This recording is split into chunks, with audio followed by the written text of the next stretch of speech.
আসন্ন জাতীয় সংসদ নির্বাচনকে ঘিরে ঢাকা ১৭ আসন প্রার্থীদের প্রতিদ্বন্দ্বিতায় জমজমাট হয়ে উঠেছে।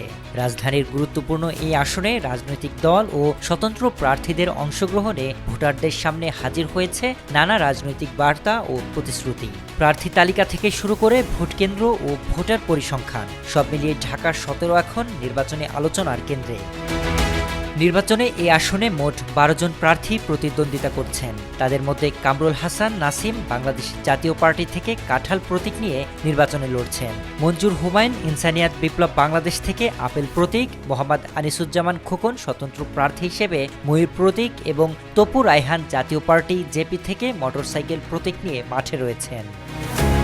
এছাড়া আতিক আহমেদ জাতীয় পার্টি থেকে লাঙল প্রতীক, সম খালিদুজ্জামান বাংলাদেশ জামায়াতে ইসলামী থেকে দাড়িপাল্লা প্রতীক, কাজী এনায়েতুল্লাহ স্বতন্ত্র প্রার্থী হিসেবে মোরগ প্রতীক এবং মোহাম্মদুল্লাহ ইসলামী আন্দোলন বাংলাদেশ থেকে হাতপাখা প্রতীক নিয়ে প্রতিদ্বন্দ্বিতা করছেন।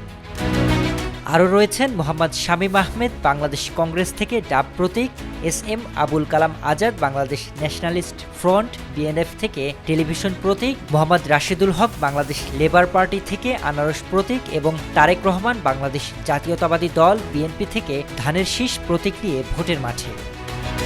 নির্বাচন কমিশনের তথ্য অনুযায়ী ঢাকা ১৭ আসনে মোট ভোট কেন্দ্রের সংখ্যা ১২৪টি। এসব কেন্দ্রে মোট ভোট কক্ষ রয়েছে ৬৩৬টি, যার মধ্যে ৬০৪টি স্থায়ী এবং ৩২টি অস্থায়ী। এই আসনে মোট ভোটার সংখ্যা ৩,২৭,৮৯১ জন।